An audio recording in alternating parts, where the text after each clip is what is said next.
So what is the infinite banking concept? The whole idea is to recapture the interest that one is paying to banks and financial companies for the things that you need in life.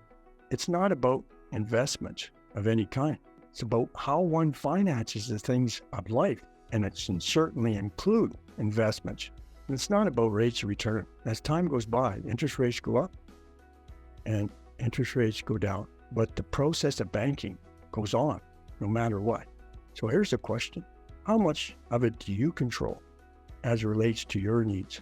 There's going to be three kind of things that I want to get covered on my agenda. First part, we're going to talk about all the noise that's out there in the financial world. And is there a better way? Next, I want to talk to you about principles that you could use in your financial life just to make a difference and help you with success. And I'm also going to touch on what the principles I use in my family banking system, just to help you understand some about how I use my system and the principles that guide me. Next, we're going to talk about a topic that quite often I get asked, like how long do I have to pay my premiums, Dan? We're going to have a little conversation about, well, how long should you pay your premiums? Principle. Here's the definition of a principle. It's just a comprehensive or a fundamental law, a doctrine or an assumption, a rule or a code of conduct. And here's one I always like. This is a good principle just to live by. I've used it successfully in my life. Surround yourself with people that's smarter than you are. So I'm just going to encourage you, if you are doing that, you got an opportunity. Let's jump into the old financial noise. Every one of us faces a lot of financial noise. It comes at it from all different directions. Some of the things that we get to see is the market volatility, and we hear all about markets. I know every morning when I turn on the news, usually they have some kind of market report, and it's just like, it can really be a lot of stuff that comes at us all the time. Sometimes it's just from information overload. Don't you feel that? I do. I see there's all kinds of information. How do I vet it? How do I know what's true? And so I always encourage people to have healthy skepticism in whatever you hear. So you have to do a lot of research. You have to take the time to find out what's true and what isn't. And then you think about all the options that are out there. What can you do with your money? Well, that list seems endless. And here's just a few that I've listed. You know, we all know about stocks and bonds and things like mutual funds, you know, real estate, life insurance, and the list just goes on and on and on. There's lots of choices out there.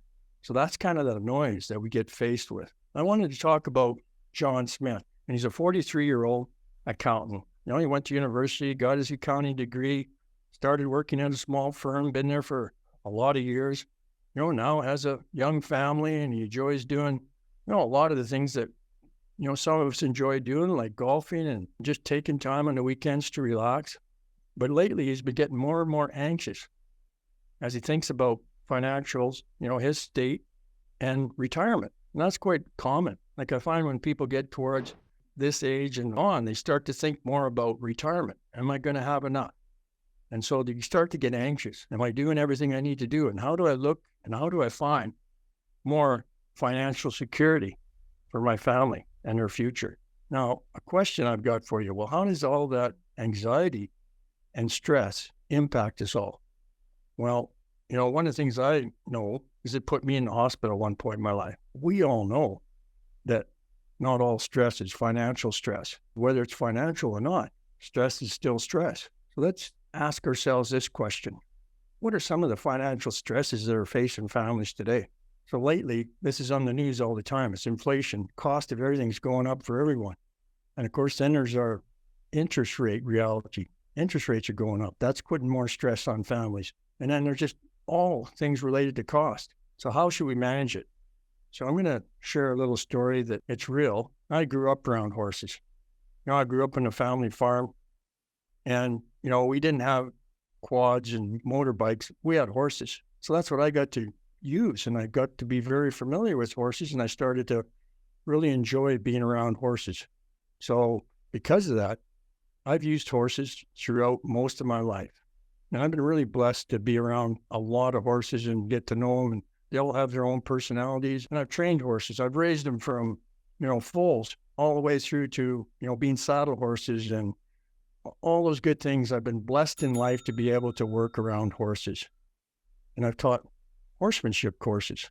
I was fortunate to be able to work with young people multiple times all through the summer, where I was just working on horsemanship classes with young people. Nothing greater than being able to see how they can learn something and get more comfortable around a horse. So I'm very blessed about that. And then at the age of 46, I took a horsemanship course. I thought, I'm going to learn a little more about horses. So I'm going to take this course. So I signed up for it. It was in Northeast British Columbia. And the trainer, the instructor, was Glenn Stewart. And he's been, working with people like myself and horses for over 40 years. And, I took his program. But the one thing that became very apparent to me when I showed up there and started that program was I realized I knew next to nothing about horses. Now, what he could do with my horse would have taken me 6 months to get that horse to do that. And he could do it in a matter of minutes. So I really started to realize what I thought I knew, I really didn't know. I was around horses my whole life, but I still didn't know how horses really thought and how they worked. So what I want to start to ask about, do you use money? We all use money. Now, how often we use it and how long we use it? Do you really know how money works? Think about all the money that's flowed to your hands today. Think about how much more will end up flowing through your hands as you live the rest of your life. And it always begs this question, because here's where I went through a lot of life, not really knowing everything I needed to know about money, having a lot of it flowing through my hands and not keeping much of it. So the question for you is, how much do you still have? So I want to share a quote. When you think back, when people thought that the earth was flat, the greatest obstacle to discovering the shape of the earth and its contents in the oceans was not ignorance. It was the illusion of knowledge. And that is so often what I find. I have to really protect myself that I don't get to that point where I think I know something about something, but I really don't know about that, whatever that topic is. And money was one that I've really been on a great journey in the last number of years, just getting to know more about money and what principles should I apply to make sure that I keep more of the money that I earn. What changed for me? That's a great question. I was introduced to this man in his book. So back 2013, I read the book. 2014, I got to meet the man. That's what changed it all for me. So what can you learn from Nelson Nash and the books that he's wrote? I'm going to encourage you, if you don't have a copy of the book called Becoming Your Own Banker, you've got an opportunity. I'm really going to encourage you to get that book. It changed my life. That book is really one of the best investments I ever made.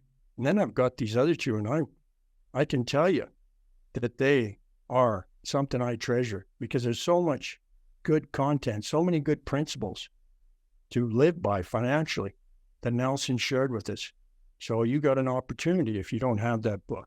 Here's a question. So what is the infinite banking concept? Well, the whole idea is to recapture the interest that one is paying to banks and finance companies for the major things that we need during a lifetime. I need to learn how to spell, but that's what it should say, during a lifetime.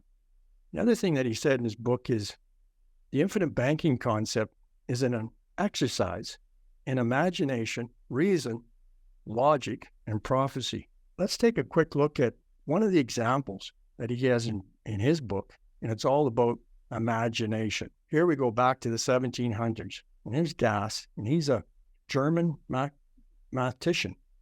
And this, at the time, Nelson writes about this in his book, he was a 7-year-old at school, and the old schoolmaster gives this group of boys an interesting task. And it was just simply add up all the numbers, 1 through 100.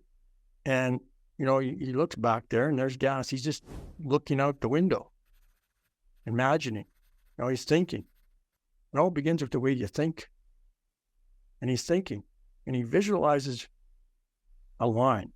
And this line has the figure 1 on the left-hand side and the figure 100 on the right-hand side. At the halfway point, which is 50, he cut the line. And he folded up the other side so that so there's now 2 lines that are parallel. Kind of looks like this. Now, he went all the way from, he's thinking about this, all the way from 1 to 50 on one side, And then he started with 51 and went all the way back up to 100 and put it on the other side. And the two numbers, you just simply added them together. And what he was able to imagine and figure out, because really it's a fixed, numbers like that are fixed, you can't change them. All sets of the numbers added up to 101. So how many sets would he had? He was pretty sharp. He would have had 50 sets times 101. So there it is. There's the answer, 5,050. And he just takes and writes it down on his slate, and teacher's going, how's that going to work out? Well, he was right. He was the only one that was right, and he got there in a short period of time. So use your imagination. That's one of the principles I want you to remember, what the infinite banking concept is. So why did Nelson put that story in his book? Well, young Gass had discovered a relationship between numbers that is fixed, and nothing can be done to change it. And principles like this have been there all along. Principles are the way to deal with financial stress. But in most cases, no one has taught them to you or why they matter. So we're going to look at the book. If you really want to know what becoming your own banker, the infinite banking concept is about, it's all in the book. So here's the first principle. Every decision you make with money is a financial decision. You either pay interest to someone else for the use of their money, or you give up the interest you could have earned. And here's something I want you to know. There are no exceptions. Paying interest to someone else is like walking into a headwind. You can get there, but it takes longer and it requires more effort. We've all been there, trying to walk into a good wind, and the wind's just making it difficult for us to get on. Another thing a lot of people don't realize, banking is the most important business in the world. All business as we know it would come to a halt. If money's not moving, we're all in a lot of trouble. Money has to flow, and it does all the time. In our society, in our world, money's always in motion. Another principle, you can't get a better rate of return without first controlling the banking function. So when you think about all the noise that goes on out there and what we hear, it's always about rates of return. You got to put your money here, you're going to get a better rate of return. Well, what would it look like to control the banking function? There's 4 characters in the financial play. So the first one is the depositor. I think we're all pretty familiar with, going to a bank, making a deposit, whether it's online or in person. I think we've probably all done that. The second is a borrower. And there's very few people that go through life that haven't been a borrower. So that's another key character in the financial play. And the third one is the banker. Well, who's the banker? Well, they're the ones that get to decide whether you're going to get that loan or not, and how you're going to pay it back. They're the ones that set the rules. And, you abide by those rules or you just don't get the money you want. And the fourth one is the bank owner. So those are the 4 characters that are there in the financial play. So when we talk about you can't get a better rate of return without first controlling the banking function, you want to be thinking about those 4 characters in the financial play. So we're going to go to a little case study. But before we get too far in the case study, I want to tell you, becoming your own banker, the infinite banking concept is about the power of dividend-paying whole life. What is participating dividend-paying whole life insurance? I want to briefly go through the components that make up that particular product. First, it's premium. So when we go look at this case study that we're going to look at, I decided how much premium that I was going to put into the policy that we're going to look at. So I made that decision. So you, if you're participating in dividend-paying whole life, you get to pay the premium. You get to decide how much premium you want to pay. The more you put in, the more compounding effect that will be there. Second, the death benefit. Now, when we talk about banking, what's death got to do with it? There's a living benefit of the death benefit, and then there's a dying benefit of the death benefit. So when someone dies, and what we do, if you are the life insured in a dividend-paying, participating whole life insurance policy, there's going to be a tax-free lump sum of money paid to your beneficiaries. Never underestimate the value of the death benefit that's in a participating dividend-paying whole life insurance policy. Next, it's cash values. Now, cash values are what we use for this process. We use the access to cash value that we get. So cash values, they have to increase every day by contract, and it's tax-free. That increase is tax-free. And the key thing to remember, the cash value of a policy has to equal the death benefit by age 100. Next, it's the dividend. So as a participating dividend policy owner, you share in the divisible profits from the life company. Kind of key. See how it's kind of key that, we get the dividends and we get to share in the profits of that life company. So those are the four pieces, and we're going to look at how they play out in this case study. So in 2023, I do lots of private lending, but this one is going to be one that we look at, and it's just in 2023 that I started it. And this is the principal amount that I lent to the borrower. I lent him $50,000. Now, we got together, we talked about the terms and the conditions and all things. So here's some of the conditions. The term is 12 months. The interest rate that the borrower is going to pay to me is 15%. The monthly payment, so they're going to pay me interest monthly. They're going to come in at $625 a month. So $625 a month coming to me from the borrower in interest every month for 12 months. And then at the end of that period, I get the return on my capital. So let's just talk about a little bit about this. So how I did it. Because I own that policy, I get to control what I do with that policy. So what does it look like? I took a policy loan. That's something that the life company allows us to do. They allow us, we have the contractual right to borrow up to 90% of the cash value of each policy that you own or I own. In this case, I took a loan from the first policy I started when I started becoming your own banker in this process. And it just happens to be the smallest one I have. I started this small policy, and we're going to look at how it's helping me and my family at this point with this private lending opportunity. Why did I take it from that policy? Well, because I could. Every policy that I've got access to cash value in that I could borrow, isn't it important that I put that money to work? So this particular policy had enough cash value for this private lending deal. So, hey, I wanted to make sure that my money was being put to work. Like we said, money needs to be in motion, just like a bank. Banks keep their money in motion. So that's what I was doing. I was taking money, one policy versus the other, doesn't make a big difference. The value I have is the value I have. So I wanted to put that cash value that I had access to work for my family. That's just a good principle to remember yourself. Keep money in motion. I'm going to show you this little chart. So this is just a chart of this particular policy. And as you see in the bottom line, that was my starting death benefit. Way back in 2014, when I started that policy, I had a $111,000 death benefit. And the next year it went up. And the year after that, as I paid my premiums, it went up. And you can just follow it through all the way up till 2023. Well, I got $163,000 now of death benefit. If I use this policy and I borrowed $50,000 against it and I became an angel, what would happen? Well, the life company would simply deduct what I owe them before they pay out the remaining part to my beneficiaries. But I just want to remind you, the cash value has to equal the death benefit by age 100. So I want you to think of this little chart, this little graph. And as my death benefit goes up, am I getting older or younger? So does the life company have less time to grow the cash value to a higher number? Well, yeah. So as these policies go on, your daily cash value growth gets stronger and stronger.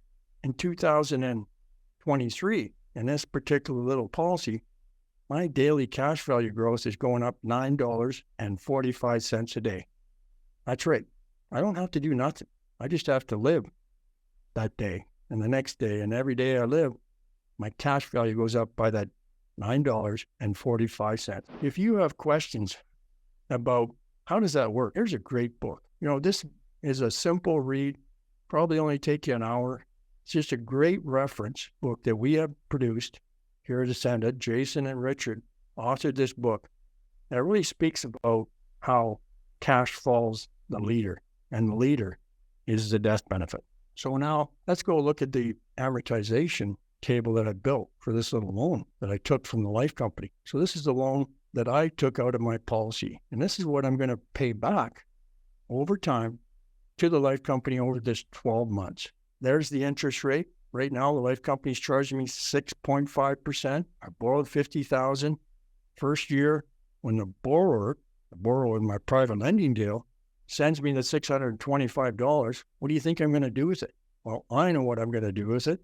As Nelson always taught us, don't steal the peas, meaning don't steal from your system. Have a plan to pay it back. So right away, I'm putting that $625 back into my policy as a policy loan repayment. So when I do that, I drop the principal. Some of it goes to interest in that first month, but some goes to principal.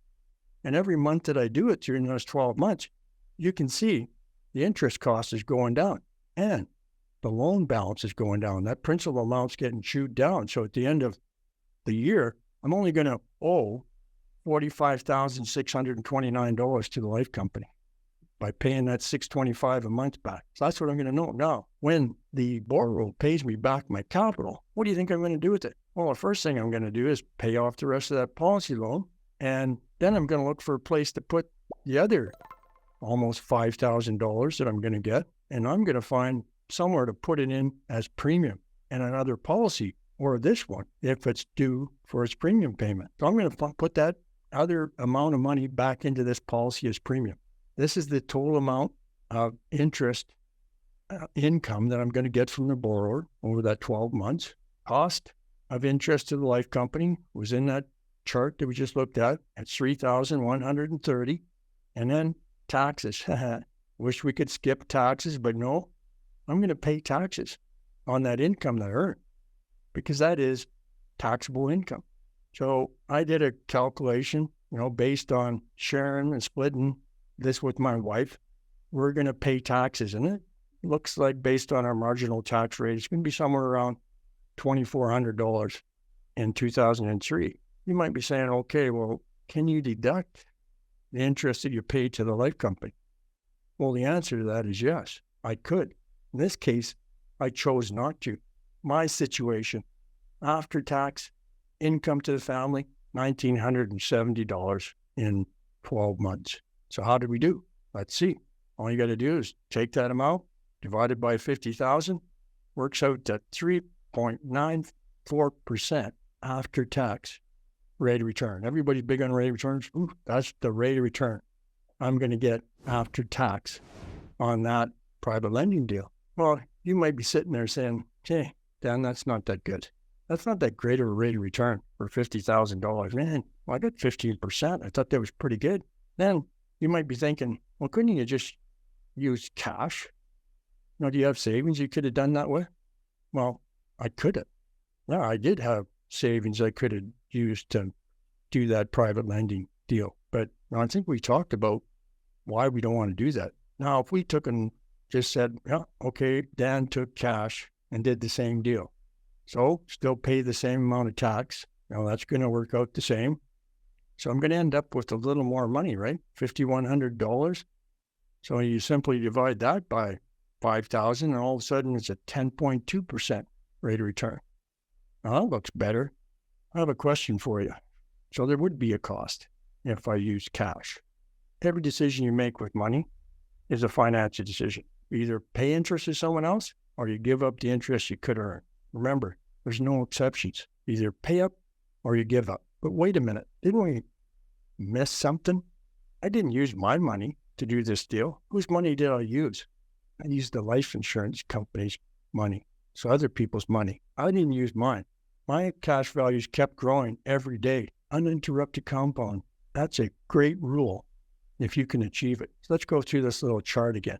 Remember, my cash value every day when I went to sleep, wake up, $9.45 more each day. So if we just simply take that $9.45 and multiply it by 365, that's like $3,449 and change. And if you add that to the $1,970 net after tax profit that I made from that private lending deal, How does it look? Well, now we've got $5,419.25. And again, if you just simply divide that by 50,000, now my outcome is like 10%, 10.8%, better than if I paid cash and didn't even account for the cost of spending that cash. That's what Nelson meant when he said you can't get a better rate of return without first controlling the banking function. And again, when we think about the 4 principles, in this little example that I went through, I paid the premiums. I borrowed from the life company. I decided to take the loan. And last, I got a dividend already this year for that policy. It was $2,600 on that little policy. There's only 2 sources of income. People at work, so you can be at work. That's the way you can earn income. And the other one is money at work. When you get paid for your work, you put all your money into the bank. That's kind of the way we're wired. So someone else gets all your money. They put it to work for the owners of the bank. That's why I try to get my money out of my account and into somewhere I can control. I don't want it working for someone else. I want it working for me. This is what most people are doing out there. They're doing all the work and someone else is getting all their money. You may or may not have seen this little diagram before. So this would be someone like you depositing money into a bank. So you put it in and the bank promises you to give you some interest rate. Well, they take that money, they don't let it sit still, and they put it to work. They lend it out here. Then the money comes back. Might not be to that bank, but there's only one pool of money in the world, and it all flows. And then they lend it to someone else, and it comes back, and it keeps on going around and around. And while they do that, they're keeping that money in motion, and they're making more profits for the owners of the bank, and your return is much less. So you want to do it on the you and me level. You want to replicate becoming your own banker and using this process. It's really simple. It's just things you'd like to know more about. And I'm going to encourage you to go over to our YouTube channel. Now, just take the opportunity you have and go there. There's over 800 videos. And the other one is our podcast channel. Now, you can catch our podcast on, wherever you listen to your podcast, whether it's Spotify or whatever it may be, or you can go through our YouTube channel for Wealth at Bay Street and catch the replays, the videos there. So there's over 300 videos on our podcast channel. So there's all kinds of ways for you to learn. If you're not already connected with one of my colleagues, you got an opportunity. Not simply, you can just click that, or you can just text the word schedule to 780-809-4599 and just reserve a time. It's pretty harmless. So what is the infinite banking concept? The whole idea is to recapture the interest that one is paying to banks and financial companies for the things that you need in life. And he actually says in his book, the major things you need in life. It's not about investments of any kind. It's about how one finances the things of life. And it can certainly include investments. And it's not about rates of return. As time goes by, interest rates go up and interest rates go down. But the process of banking goes on no matter what. So here's the question. How much of it do you control as it relates to your needs? It's not a procedure to get rich quick. What I've learned, anything worthwhile doing takes time and effort to do it well. This is something you want to be committed to doing over time. It requires long-range planning. And it's nothing more than like-minded people contracting with one another to solve a financial problem. Contract we use is called participating dividend-paying whole life insurance. Why do we use that contract? Well, the answer is pretty straightforward. It's the best one for the job. We're going to take a look at practicing the infinite banking concept at the you and me level. And it's the tale of 2 trucks. Well, this is one I bought back in 2011. It just happened to be a 2011 3500 crew cab. It had the diesel engine in it, everything built to pull, because I had a huge RV, and that's what I bought that truck for. Back in 2011, I paid $65,363.61. A truck like that today, it's going to be over $100,000. How do you think I purchased it? There's cash to buy that truck. So how much did it really cost me? Since the time I bought that truck back in 2011, up until today in 12 years. So even if I took that $65,000 that I paid in cash and I got a 3% rate of return, well, I know I can get a 3% rate of return over that period of time. Well, as you can see, the interest that I could earn was $28,282. That's the cost of opportunity that I've lost by spending that money in that truck, because I don't have that money anymore. I don't have the truck anymore either, but it depreciated. That was the cost to me and my family in the last 12 years of that decision to spend $65,000 on that truck. And what happens if I look at the potential I'm going to give up the rest of my life? Well, it's going to be more than this. I'm not going to die in 35 years from 2011, but I base this on my father's passing. So he passed it at an age of 89, so I just used that. And so if same scenario, that many years would have been 35 years. When I get to be 89, I'm going to live past that. Never want to think you're going to die. But that's just an indicator of how much interest I could have earned out of that $65,000. $121,000. That's the opportunity cost that's lost. So a lot of people don't think about that. I want you to think about what it cost me to save that $65,000. It wasn't only money, it was time. And what did I do shortly after I paid cash for that truck? What do you think I did? I started to save for my next one. Then in 2013, I heard about becoming your own banker. Once I learned a little more, I got angry. Well, I started to realize all this money that had been flowing through my hands and how little of it I was keeping. Nelson always said, it all begins with the way you think. What I did, I took action. Both my wife and myself, we applied for our first policies. We redirected the money we were saving for things like our next truck into our policies as premium. Now we jump forward to 2020. We traded off the 2011 on a 2020 model. Purchase price after the trade-in, $30,219. How do you think I purchased it this time? A policy loan. So let's just go and take a little look at what that truck purchase looked like. So I took a policy loan because I could. And in that particular policy, my daily cash value growth was $25 a day. The daily interest charged by the life company at that time was 6.2%. So when you calculate, take 30,000 times it by 6.2%, that works out to $5.10 a day. This one, I started in 2014, and it started with $375,000 death benefit.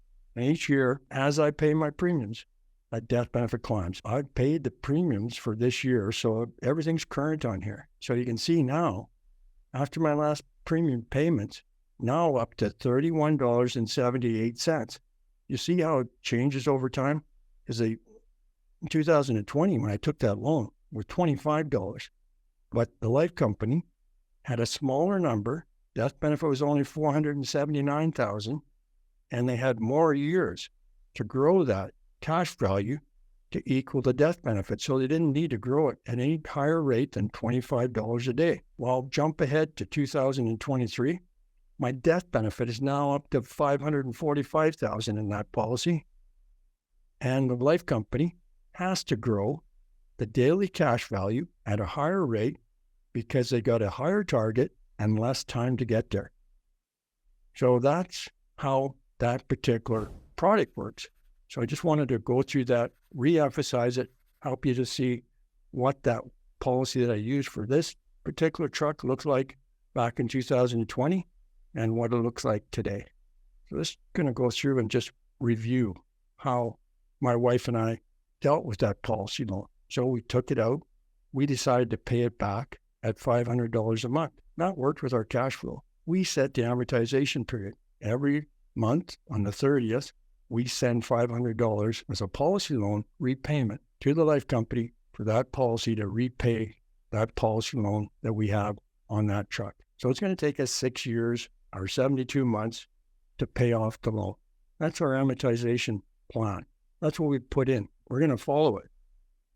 Now, here's something I want you to realize. We talked about this. I just did. We set the amortization. Now, we decided we're going to pay it back for $500. Could have been $300. Could have been $700. Tell me if that's not total and absolute control. I'm going to look at a bit of an example of what the first month payment looked like. So in that first month, when we sent back our $500 to the life company, remember, that particular time, our cash value was growing at $25 a day. So $25 a day times 30 days, and then you got to deduct the interest cost that was going to the life company. So at the end of the first month, after I paid back $500, when you think about the cash value growth, net of the interest, I could have accessed $1,097. Pay back $500, access $1,097. Where else can you do that? That's the process of banking. So how did that turn out for us? Do you think it got better every month thereafter? The principal amount owed goes down every month. Some of us going to pay the principal down. So principal goes down, interest cost volume goes down for that period of time. So more of what you pay goes to pay the principal down. So every month it gets better. And when you think about 2023 now, well, my daily cash value growth is a lot better than $25. It's now $31.28. So is my family doing better than I was back in 2022 just using this process? And which direction is the money flowing? A truck payment flowing towards my policy, my family banking system. Using the infinite banking concept and recapturing the interest is like walking forward on a moving walkway. Have you ever been in the airports and hopped on one of those moving walkways? So we're going to look at a couple of things here. One is the person paying cash and the person using this process, how they work. So I'm going to use this little example. So this person here is paying cash. This one here is using the infinite banking concept and recapturing the interest they're paying over time. This person's always going to get ahead of the person paying cash. So that's what I really wanted you to understand from that little example of the two trucks. Yeah, you can pay cash for a vehicle or whatever else, and you achieve your objective. But is there a better way? Well, I hope you see that there is, just with that little example that I showed you on how you can use the infinite banking concept to help you and your family get ahead financially. That's exactly what that was. Just an example of banking at the you and me level. So I just want to go through about 4 good financial rules to live by. First one is pay yourself first. The next rule is control your spending, because without this one, the first one doesn't work. Number 3, put your money to work. Put your money somewhere where it's safe. That's the last one. My family banking principles. So here, what I'm going to go through with you now is just those principles. So the first one I have is passive income. So I lend money to my family. These are my daughters. This one, this one, this one. This is my son. They're some of the best lenders that I've got. They've lent money for things like cars. And yeah, so they sign a contract. We agree to the terms and they pay it back as per the terms. So I do private lending to my family and I do private lending to third parties. So that's how I'm generating passive income one way. But the other one that happens every day is the daily cash value growth from our policies. So right now, that's presently over $3,600 a month, and it's getting better each and every year that we pay our premiums. That's going to keep on getting better for us. Those are one of my principles. Do things that are going to create passive income to help support myself and my family and our family wealth. The next principle is wealth transfer. Glad that I didn't wait after I heard about it and I started doing something about it, because I started to build a way to transfer wealth to the next generation.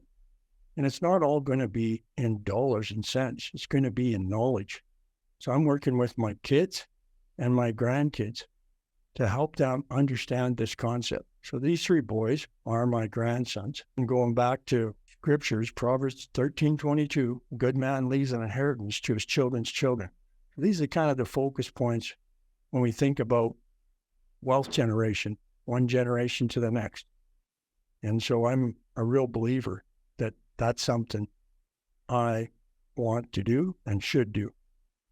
So presently, when I look at our death benefit, being my wife and myself, that's what we have, built it up. And again, it's like everything else that we're doing, and it keeps getting more. It keeps growing each year. So we're building a death benefit to help support the wealth transfer to the next generation. And one of the other things, so our oldest grandson, he's in third year of nursing at the U of S. And so part of that wealth transfer, he doesn't know it, is that, he's been borrowing money to help with his education. So that's one of the things we're going to use, the wealth that we accumulated to help him later in life as he gets through school and all those good things. So lots of different things we're doing, but that's a principle, wealth generation. And it's not just money, it's education, it's knowledge. The third one comes right out of the book. It's to recapture the interest that we're paying to banks. You've seen one example of what we're doing. So we've been using our family banking system to purchase things like cars, trucks, RVs, a house. And when I looked at it the other day, we flowed over 500,000 through our policies in the 9+ years that we've had them. We're just getting more and more traction as we go. So we're using our system. We don't just have our policies. We put them to work, and they're working for us. And they're making a difference to me and to my family. So those are the principles that we have. And every financial decision that should be made by you, your family, need to be guided by principles. Your principles will probably be different than mine. But what I'm going to encourage you to do is base them on laws and rules that have been demonstrated to work over time. How long should you pay premiums into your policy? Back in 2014, I met this man. Before that, I read his book. And that book and this man changed my life. So I thought, well, as I was thinking about this question, I wonder what he would do and what he taught. I thought, okay, if I'm going to answer this question for everybody, let's start with the founder of the infinite banking concept and what he did. He bought his first whole life insurance policy at the age of 13. He didn't even know about the infinite banking concept at that point. And once he started to understand the power of dividend paying whole life, he paid the premiums in his policy, the policies that he owned, until he graduated from life. One of the things that I've taken on myself, he is a mentor for me. That's one of the things I'm going to focus on, paying my premiums for as long as I can. What did he teach? And what Nelson described in his book called Building Your Warehouse of Wealth, most people just don't look at the performance of a dividend-paying whole life insurance policy over a long enough period of time. After all, they're engineered to get better every day, as long as the policy's in force. The earlier one starts, the longer one continues, the better the policy gets. I thought, well, that's really clear. How long should you pay it? Here's what happened to me this year. I started to get my old age security checks. I also opted to take my CPP. I wanted to calculate, when should I take my CPP and old age security? And every time I did it, I couldn't put in one number I needed to help me with that answer. And that was, when was I going to die? So I wanted to get as much of that money as quick as I could, so I started to take it. And what do you think I'm doing with that money? Because it's money I didn't get last year. Well, I'm using those to fund premiums. So that's one of the choices I made. So what do you think? If you're doing this, how long do you think you should pay premiums? Well, here's something you need to know. You'll be in control, so you get to decide. What did Nelson say again? It all begins with the way you think. So if you are here, you're wondering, what would this look like for me? I just should encourage you again. Click the link or text the word schedule to 780-809-4599. Just reserve a time that works for you. What will it look like? Or you're going to get a one-on-one conversation with one of the authorized infinite banking experts here at Ascendant Financial. You're going to get a clarity meeting. And then, you might be thinking, okay, but this all sounds great, but I don't want to do this alone. Well, we don't leave people hanging. We continue to coach them. One of the things that we do is quarterly group coaching sessions. Those are great opportunities for people to mingle with someone else who's already practicing this concept and put that to use in their life. So lifetime mentoring and quarterly group coaching sessions. Sometimes we have clients that participate and add value. So you could do that for all of us. I just want to encourage you again. There's all kinds of great resources available to you. Our YouTube channels are phenomenal. We got all kinds of books that are just great ways for you to understand more about this concept. So take advantage of podcasts, YouTube. It's just there for you. What is the cost to set it up? You decide what you want to start to capitalize your system and put premiums into it. That's what it is. So it's not for us to decide. Something you need to decide. What is it that works for you and your family? So you want to start somewhere that's meaningful, you get to decide that number. How long does it take to set it up?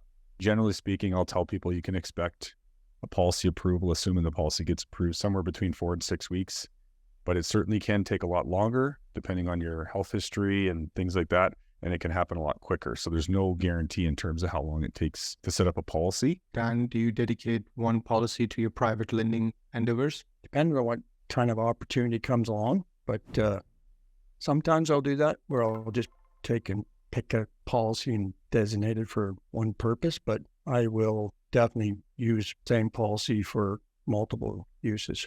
At what point does it become too expensive, not profitable to borrow against your cash value? I wonder if a banker's ever asked himself that question. Yeah.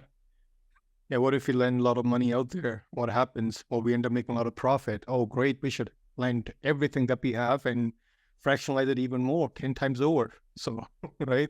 It's never expensive to borrow money from your policy, but it's certainly going to be expensive to use someone else's pile of capital or to use your cash. If you're using your banking system, you're always going to come out ahead financially because you're going to recapture the interest and you're going to recapture the stream of the payments while still compounding your wealth called cash values every single day and create a legacy called death benefit simultaneously.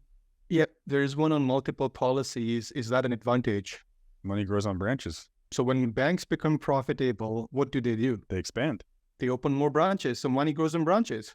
Right. So no different than how banks open multiple branches so that they can lend more money out. Yes, when your policy that you start with becomes profitable, we have the implementation, the process to become your banker and you're recapturing a lot of money.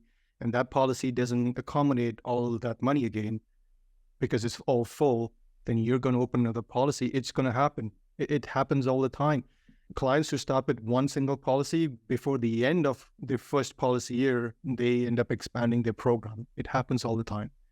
One policy just cannot get the job done. Well, if you have one policy, it's going to take a lot of time to get the job done. Hence, you got to expand your program. Is it worth using a T1213 form for salary employees to withhold tax at the source? And so you can put more income into a policy before tax time. A couple of implementation issues just to be mindful of is if your employer allows you to do that, there's still going to be some form of funds going to it. But if it executes and it works, you're already thinking way ahead. It's awesome.